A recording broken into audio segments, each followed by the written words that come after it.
Please be seated. Many of you know Jimmy Valvano, a college basketball coach for 19 years, who, while he was at NC State University, won the 1983 NCAA basketball championship against great odds. And he's also known for his inspirational speech at the 1993 ESPY Awards, given just 8 weeks before he passed away from cancer. And in that speech, he offers a very simple reminder of the gift of our humanity. He says, "To me, there are 3 things everyone should do every day. Number 1, laugh. Number 2, think. Spend some time in thought. Number 3, you should have your emotions move you to tears. If you laugh, think, and cry, that's a heck of a day." My youngest son, Micah, is 2. He's almost 3. And he loves his baby Jesus from his Fisher-Price Little People nativity set. He really loves baby Jesus. And he will spend time gazing at him and talking so softly and sweetly to him and cradling him and just absolutely adores his baby Jesus. It's really quite precious. Well, it was precious until Micah flushed baby Jesus down the toilet. It was late one night, well past the boy's bedtime. I was tired and worn out, and I jokingly told Micah that I would flush baby Jesus down the toilet if he didn't go to bed. I quickly regretted that, remembering that one should take extreme caution when joking with a 2-year-old. And before I knew it, Micah was running excitedly back into the room, elated for a show and tell time of how he had just flushed baby Jesus down the toilet. What then transpired were the following 3 things. First, laughter. Laughter at the shock and absurdity of the crime my child had just committed. Second, thinking. A few intense moments of thought about my failure as a parent and how I had just successfully given myself my own teaching moment. And third, tears. A few tears over the possibility that I had scarred the spiritual development of my own child. Tears over never seeing baby Jesus again, but mostly tears about how my own parental idiocy had potentially caused plumbing issues. Still, regardless of the circumstances, if you laugh, think, and cry, that's a heck of a day, isn't it? The next morning, Micah said very sadly that baby Jesus isn't coming back. And I wonder, after doing a quick scan of the state of the world, if some of us don't think the same thing any given year. Many feelings rush in on us on this Christmas Eve. For weeks, we have been told what we ought to feel on this night. We ought to feel warm and loving and peace and joy, and perhaps we do. Hopefully we do. But some of you, though, I know, feel burdened by illness, or you're grieving the loss of a loved one, or disturbed by humanity in general, or you're struggling with attention in a relationship, or maybe you're worrying about mounting financial debt. Every one of us, though, however we're feeling tonight, gathers this night around a common purpose, to perhaps laugh, to definitely think, and if our emotions move us that direction, to maybe shed some tears as well.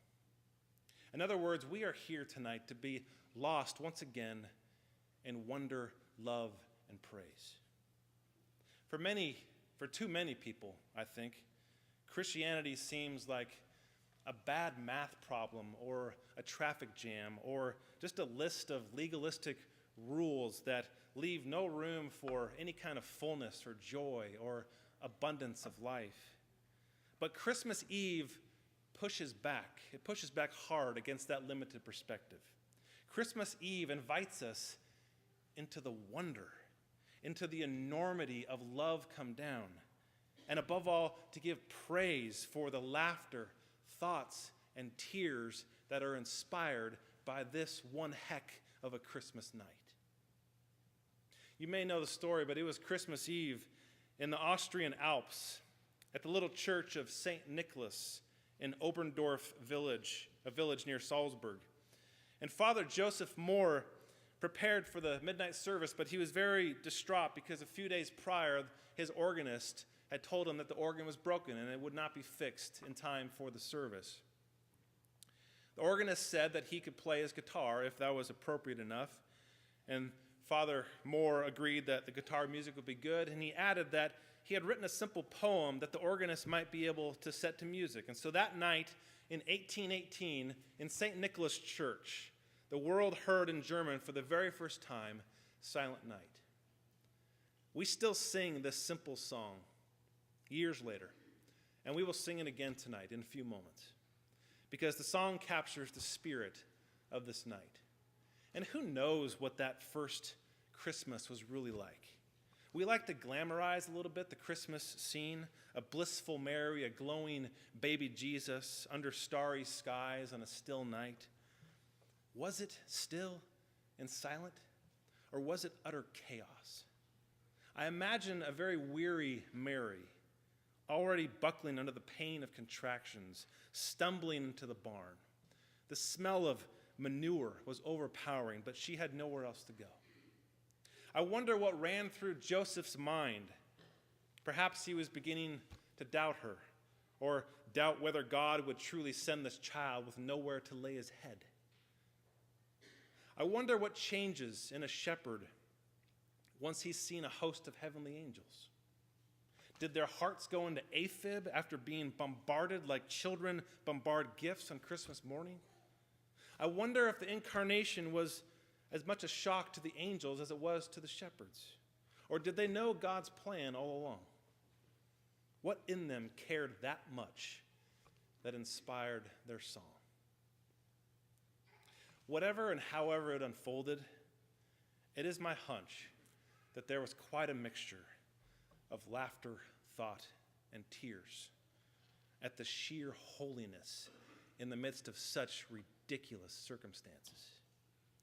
And we are still invited into that wonder, the wonder of it all, and to respond in love and praise for the Creator being born into his own creation, the invisible God becoming visible, all to show that no one is outside the love of God, and that God never gives up on this world, that God never gives up on you or me, but rather is conspiring to produce a new image of humanity. I can tell my son Micah, and I can boldly proclaim to all of you here tonight, that baby Jesus is definitely coming back. And we are here this night because it is so. And we are invited once again to get lost in the wonder, love, and praise of this holy night.